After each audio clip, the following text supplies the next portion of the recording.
Welcome back नाज़रीन। बहुत quickly हम इसको कंप्लीट करेंगे सारी डिबेट को। बस साहब, एक तो खोखर साहब ने सवाल छोड़ा था कि अगर आप पीटीआई की जगह यहाँ पे मामला अगर पीएस पार्टी या नून लीग का होता तो फिर आपका क्या मौका होता, इस पे आप क्विक रिस्पांस कीजिएगा। और दूसरा, नैब के हवाले से जो मैंने क्वेश्चन खोखर साहब के पास छोड़ा था उस पर बात नहीं, मैं दोबारा उनके पास आऊँगा। उस पर भी आप अगर ये 2-3 मिनट बात कर लें तो फिर मैं 2-2 मिनट सबसे बात कर लूँ इस पर। खालिद भाई, पेशावर हाई कोर्ट ने तो हमारे खिलाफ फैसला दिया था रिजर्व सीट्स के हवाले से, तो हमने उसको तस्लीम किया। हाँ, उसकी अपील हमने सुप्रीम कोर्ट में की। क्या हमने पेशावर हाई कोर्ट पे हमला कर दिया? क्या एक मिनट आप इंटरप्ट ना करें। क्या हमने कहा कि पेशावर हाई कोर्ट ने सियासी फैसला किया है? हमारी तो ये तारीख ही नहीं है। हम अदालतों में अपने केस लड़ते हैं, अदालतों से हम कभी नहीं लड़े। और दूसरी बात, इन्होंने कहा कि सुप्रीम कोर्ट का काम है तशरीह करना। तो मेरे भाई, जो इलेक्शन कमीशन इस धांधली का जिम्मेदार है, उन्होंने गैर आईनी और गैर कानूनी फैसला किया, सुप्रीम कोर्ट में चैलेंज हुआ, तो सुप्रीम कोर्ट ने उसकी तशरीह की और क्या कहा कि जी वो फैसला आपका गैर आईनी और गैर कानूनी था। और उसके ऊपर अगर वो गैर आईनी और गैर कानूनी फैसला 11 जजेस कह रहे हैं, इंक्लूडिंग चीफ जस्टिस काजी फायजी साहब, तो मैं आपको एश्योर करता हूं कि जब हमारी हुकूमत आएगी, सुल्तान सिकंदर राजा, मोहसिन नकवी और आईजी पंजाब उस्मान अनवर, हम इनके खिलाफ आइन को तोड़ने और इलेक्शन में धांधली करवाने पर आर्टिकल 6 का मुकदमा जरूर शुरू करेंगे। इसमें कभी दो राय नहीं है। और दूसरी बात मेरे भाई, हमारा तो मुकदमा ही ये है कि ये जो इलेक्शन कमीशन है ये बाइस्ड है। इलेक्शन कमीशन जिम्मेदार है फॉर्म 45 को 47 में बदलने का। इलेक्शन कमीशन जिम्मेदार है जितना भी हमारे साथ अभी तक इलेक्शन में धांधली हुई, हमारी सीटें छीनी गई, हमें कागज दाखिल नहीं करने दिए गए, हमारी फाइलें छीन ली गई, हमारे तजवीज की तयद गायब कर दिए गए। और दूसरी बात, खालिद साहब और बदर साहब क्या खूबसूरत बात कर रहे हो मेरे भाई।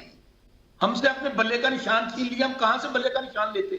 हमें तो किसी को मूली दे दी गई, किसी को गाजर दे दी गई, किसी को जूता दे दिया गया। इसके बावजूद अवाम ने क्या कहा? जान अल्लाह दी, वोट खान दा।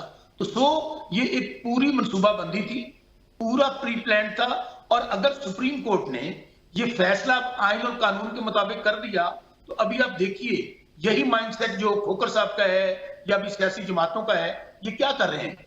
इन्होंने पूरे और अच्छा, हुकूमत रोक भी नहीं रही इनको। उसकी वजह हुकूमत तो खुद सहूलतकार है।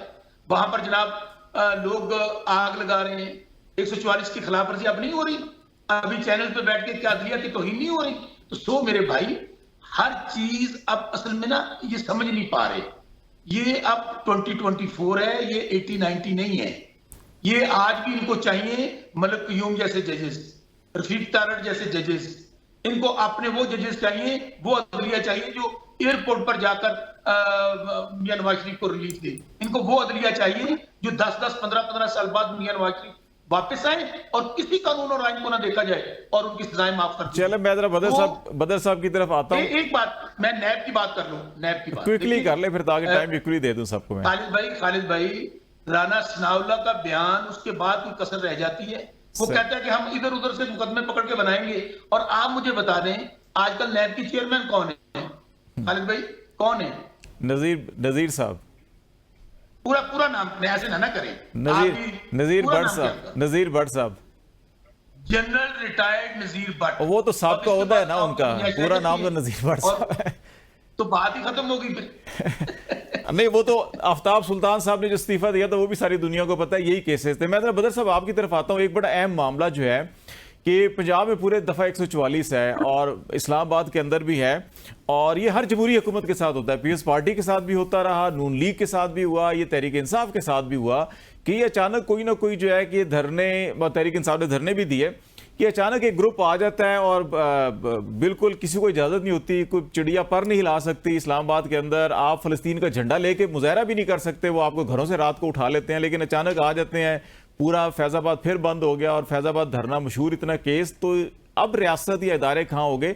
ये क्यों हम वक्त के साथ साथ ये रंग बदलते रहते हैं, जमहूरी हुकूमतों के लिए मसाइल पैदा करते हैं? बिल्कुल, ये तो आपकी जो बात है, ये जो धरने हैं या जो भी जलसे जुलूस है, पहली बात तो है पाकिस्तान पीपल्स पार्टी और उसकी लीडरशिप ये बिलीव करती है कि आईनी और कानूनी और जमहूरी हक होना चाहिए कि कोई भी जमात, सियासी जमात जो है अपना आईनी और कानूनी जमहूरी हक इस्तेमाल स्वाय करे, पीटीआई के, स्वाय जल्द पीटीआई के। से जुलूस करे। लेकिन अगर कहीं पे कोई दफा 144 है या किसी और वजह से उसको रोका गया है और वहां पे ये हो, तो फिर तो ये इंतजामिया जिम्मेदार है, उनको देखना चाहिए कि क्या वजह है कि आप इसमें कोई पब्लिक प्रोसेशन होने दे रहे हैं, कोई जलसा जुलूस होने दे रहे हैं। क्योंकि कानून तो फिर इस मुल्क में तरक्की करनी है, तो इस मुल्क में जो कानून आसिफ अली जरदारी साहब के लिए है, जो नवाज शरीफ साहब के लिए है, वही इमरान खान साहब के लिए नहीं होना चाहिए। अमीर के लिए और कानून है, गरीब के लिए और, ताकतवर के लिए और, कमजोर के लिए और। फिर तो ये तमाम हमें इदारों में, मुख्तलिफ इदारों में काम करने वाले लोग हैं जो स्टेट ऑफ पाकिस्तान के लिए काम करते हैं, उनको अपने बाइसेस साइड पे रखने पड़ेंगे और कॉन्स्टिट्यूशन के जो है उसको फॉलो करना पड़ेगा, लॉ, रूल ऑफ लॉ को फॉलो करना पड़ेगा। क्योंकि ये जो 6 बसरा साहब लगाना चाह रहे हैं, तो फिर ये आर्टिकल 6 जो है, जिसने अदम एतमाद की रूलिंग को किया था कासिम सूरी साहब ने, तो कासिम सूरी साहब ने और बाकी लोग जो उसमें, चाहे प्रेसिडेंट ऑफ पाकिस्तान थे या जो इन्वॉल्व थे, तो फिर आर्टिकल 5 उन पे भी लगेगा। बस लॉयल्टी टू द स्टेट कीजिए, आपकी हुकूमत है, शुरू कीजिए बदर साहब, बेशक आपकी जाली हुकूमत है, बिस्मिल्लाह कीजिए। नहीं, अभी तो नून लीग के ना बसरा साहब, वज़ीर आज़म शहबाज शरीफ साहब है, वो सदर मुमलकत हैं वो। अच्छा, देखिए ये बिलावल सदर कौन है, गवर्नर कौन है, और अपना चेयरमैन सेनेट कौन है, जाने दीजिए। फ्लोर ऑफ द हाउस कह चुके हैं प्राइम मिनिस्टर साहब को कि आप मुकदमा दर्ज कराएं। पीपल्स पार्टी आएगी तो बिल्कुल इसके बारे में सोचेगी कि आर्टिकल 5 और 6 जिन पे लगना चाहिए, बिल्कुल लगाएंगे, कोशिश करेंगे कि इसके ऊपर लीगल हो, किसी के साथ ज्यादती ना हो। चले, मैं खोकर साहब आखिरी मार्बल को 2.5-3 मिनट ही हैं, आपकी तरफ आ जाता हूँ।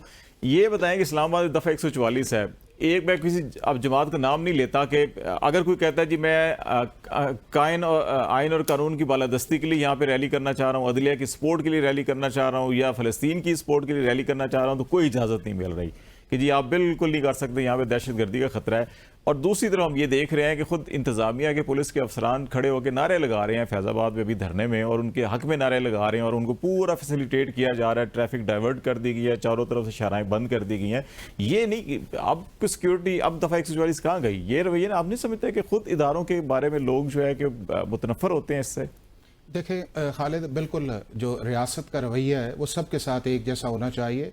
अगर कोई लॉ या उसकी वायलेशंस करता है, या जिस तरह सेक्शन 144 की वायलेशंस करता है, या किसी भी जो आपका स्टेट लॉ है उसको ब्रीच करता है, उसके अंदर डिस्क्रिमिनेशन नहीं आनी चाहिए और कोई अनड्यू फेवर नहीं आनी चाहिए। चूँकि अगर हम इसी तरह करते रहेंगे तो हमारा फिर एक जो सॉफ्ट स्टेट का कॉन्सेप्ट है वो आएगा, और इसी तरह के पॉकेट से निकल के चीज़ें आएंगी और अल्टीमेटली नुकसान पहुँचाएंगे। लेकिन बुनियादी तौर पर जिस चीज़ पर आपने स्टार्ट किया था, आपने बसरा साहब से एक सवाल किया था कि अगर यही चीज़ पीपल्स पार्टी या PMLN को या JUIF को ये रिलीफ मिल जाता तो PPI का स्टैंस क्या उस पर होना। तो मैं सिर्फ इसलिए मैंने बात की थी कि चूंकि अगर ये पॉलिटिकल वर्कर सिर्फ होते तो मैंने इनसे इस एंगल पे बात नहीं करनी थी। माशाल्लाह ये प्रैक्टिसिंग लॉयर हैं, हमारा इनसे इंटरेक्शन भी रहता है, लेकिन जो चीज़ ये है कि जिस तरह ये डायकॉटमी है ना उससे। अच्छा, दूसरा पेशावर हाई कोर्ट की इन्होंने बात की, हमने बड़ी इज्जत की, पेशावर हाई कोर्ट के फैसला इसी का था, उस पर कंटेम्प्ट नोटिस जो थे वो इशू पेशावर हाई कोर्ट ने कर दिए कि आप क्यों नहीं उस पर कर रहे।